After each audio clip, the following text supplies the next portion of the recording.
शिक्षा के क्षेत्र में अभूतपूर्व योगदान देने वाले जयप्रकाश गोपी रंजन शुक्ला का शानदार सेवा सफल सम्मान समारोह का आयोजन मुंबई के बोरीवली कस्तूरबा हिंदी पाठशाला में रखा गया। इस दरमियान कई शिक्षकों ने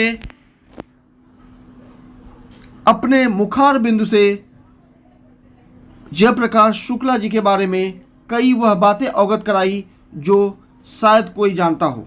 सबसे पहले आपको बता दें कि किस तरह से इस कार्यक्रम की रूपरेखा रही, जिसमें दीप प्रज्वलन से लेकर माँ सरस्वती की वंदना तक और उसके बाद कवियों द्वारा बेहतरीन कविता सुनाकर हास्य का माहौल बनाने तक यह कार्यक्रम सीमित रहा। इस कार्यक्रम के दौरान सुंदर स्नेह भोजन का भी आयोजन किया गया। लेकिन आपको बता दें कि मुंबई के आसपास इलाकों से तमाम शिक्षकों ने इस सत्कार सम्मान समारोह में भाग लिया, जिसमें सभी शिक्षकों की बेहद ही अहम भूमिका रही।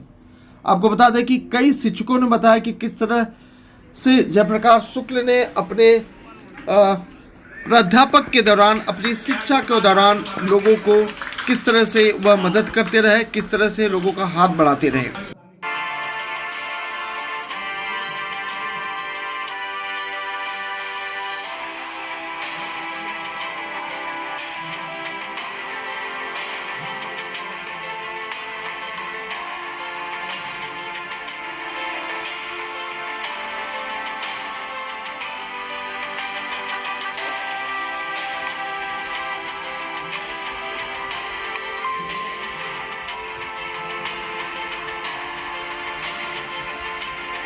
रहते हुए भी स्कूल का प्रेसिडेंट, इंचार्ज, प्रिंसिपल सब कुछ थे। और यहीं से नहीं, इनकी विभाग में जब नियुक्ति हुई उसके बाद से ही इन्होंने इतनी बढ़िया जिम्मेदारी संभाली कि सबके कुछ भी कोई भी काम करना हुआ तो समय से करते थे और काम के प्रति बहुत निष्ठावान थे। समय से स्कूल आना और समय से जाना, किसी के प्रति राग द्वेष कुछ नहीं रखते थे। आज के समय में इस तरह का व्यक्ति मिलना शायद बहुत मुश्किल होगा। इनके जाने के बाद हम लोग इनको बहुत मिस करेंगे, क्योंकि इतना मैं तो बोलता हूँ कि इतना बड़ा त्यागी पुरुष भी कोई नहीं मिलेगा शुक्ला जैसा। और शुक्ला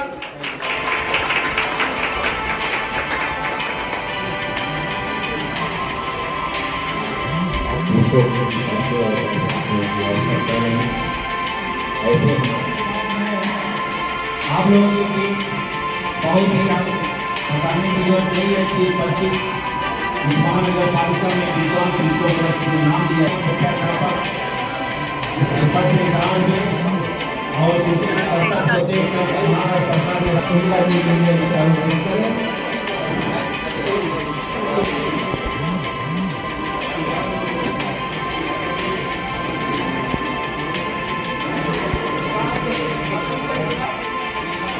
का आयोजन है तो मतलब वो ग्रहण करके ही जाएंगे।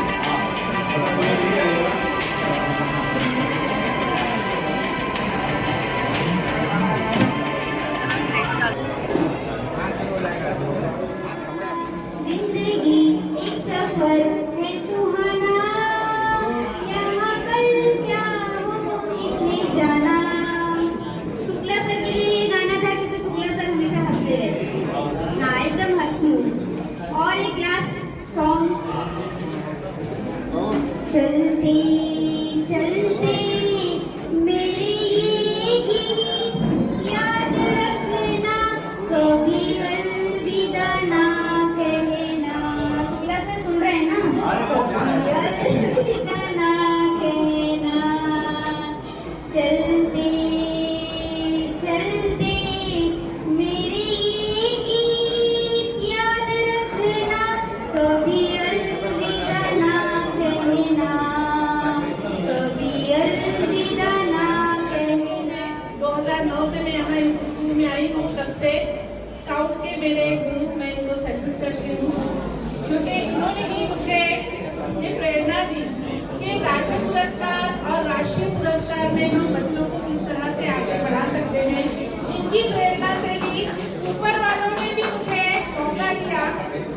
एडवांस का कोर्स नहीं कर पा रही थी, लेकिन कोरोना आ गया और मैंने एडवांस कोर्स करने के बाद सन के अंदर में 11 बच्चों को राज्य पुरस्कार मिल चुका है मेरे। तो ये सब जो शेर ये मैं एक शेर सुनाना चाहती हूँ। ये ना पूछो गुफ्तगू में क्या असर लगता है, ये ना पूछो गुफ्तगू में क्या असर लगता है, वो शख्स दिलों को मोह करता है, वो शख्स दिलों को मोह करता है। 32 साल तक पढ़ा लिखा हुआ सफेद डिग्री पानी में, यादैया पंचवर्षीय चुनाव में खड़ा हो प्रधानी, यादैया पंचवर्षीय चुनाव में खड़ा हो प्रधानी में। प्रधान लोग क्या करते हैं, काम दिखेंगे।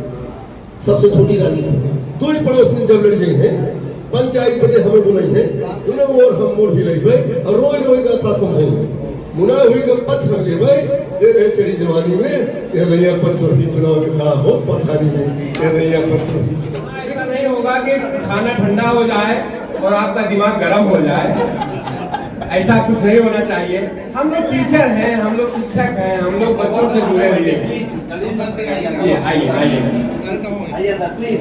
क्योंकि इतनी मारा मारी चल रही है, वहाँ कुर्सियाँ खाली हैं और मुझे तो बड़ा गर्व हो रहा है कि तानसेन सर कविता सुनाते थे तो हिरन आ जाया करते थे, और मैं कविता सुनाना किया देखो एक कम से कम 1 दर्जन महिलाएं आ गई।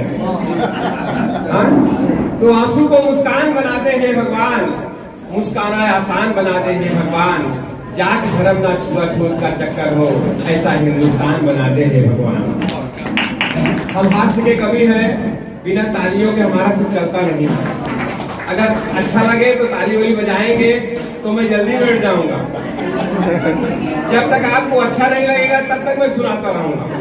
हाँ, तो इसके लिए जहाँ अच्छा लगे बजाते रहिएगा।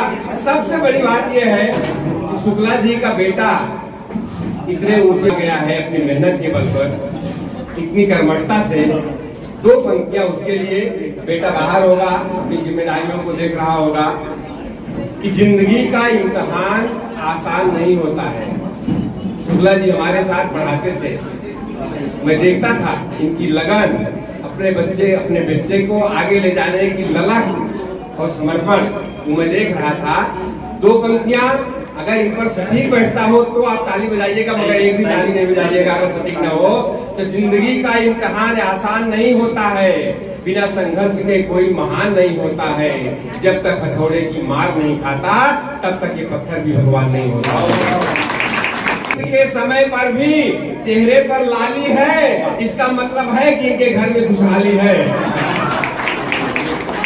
हाँ? और मैं तो कवि हूँ, बच्चों के बीच में रहता हूँ, और आप देख लीजिए हर जगह हंसी है। जितनी पीती शाम को सब उतर गई, संवेदना के वो मेरे पर उतर गई। ताली में मिली थी मुझको प्यार हो गया, और मैं सो गया तो लेकर अटैची उतर गई। मैं अपने शाला परिवार की तरफ से शाला का मुख्याध्यापक राम अग्रवाल यादव आपको मीडिया चैनल को तहे दिल से शुक्रिया अदा करता हूं कि आप समय निकाल करके हमारे इस कार्यक्रम में सहभागी बने। क्या संदेश देंगे शुक्ला जी, आज आप लोगों को विदा हो रहा है, किस तरह का उनका स्वभाव काम बना? शुक्ला सर बहुत स्नेही, सहयोगी, कर्मशील व्यक्ति थे और इन्होंने सब बच्चों को बहुत बड़ा योगदान दिया। बच्चों को सराहनीय कार्य किए, स्कॉलरशिप में बच्चे आए, स्काउट गाइड में इन्होंने बच्चे का निर्देशन किया। इस तरह से शुक्ला जी के अगर जीवन को सर्वांगीण रूप से देखेंगे तो एक कर्तव्यशील प्रशिक्षित शिक्षक, वरिष्ठ शिक्षक के पद पर होकर के सेवानिवृत्त हो रहे हैं। ये तो मैं निश्चित रूप से नहीं कर सकता, उनका व्यक्तिगत विचार है। वो किसी भी पार्टी को ज्वाइन कर सकते हैं, समाज सेवा कर सकते हैं। किसी के व्यक्तिगत विचार को हम अपने द्वारा नहीं व्यक्त कर सकते हैं। देखिए, हमारे यहाँ रीति रिवाज प्रचलन है कि हमारा जो शिक्षक सेवानिवृत्त होता है, जिसकी आयु 58 ईयर्स के बाद सेवानिवृत्त किया जाता है, तो विभागीय नियमानुसार शुक्ला सर आज सेवानिवृत्त हो रहे हैं और उनके संपूर्ण सम्मान समारोह में एक आयोजन किया गया है। उस आयोजन में उनके स्नेही और पूर्व रिटायर मुख्याध्यापक, प्रशिक्षित शिक्षक, इन लोगों को जो है आमंत्रित किया गया है ताकि वो लोग भी अपना विचार व्यक्त कर सकें और सहयोग दें। जैसे कि आगे बढ़ के परंपरा चलती रहे कि रिटायर होने का जो सम्मान है वो मिलता रहे एक दूसरे को। और शुक्ला सर के बारे में मैं ज्यादा तो नहीं बोलूंगा, लेकिन शुक्ला सर एक बहुत अच्छे प्रशिक्षित शिक्षक थे स्कूल के, और 20 वर्षों तक इस स्कूल में सेवा दिए। स्काउट में 24 वर्ष तक इन्होंने सेवा दिया। आज के 1 जुलाई से सेवानिवृत्त हो रहे हैं। उनके भावी जीवन की हम जो है ईश्वर से प्रार्थना करते हैं कि सुखमय जीवन उनका व्यतीत हो।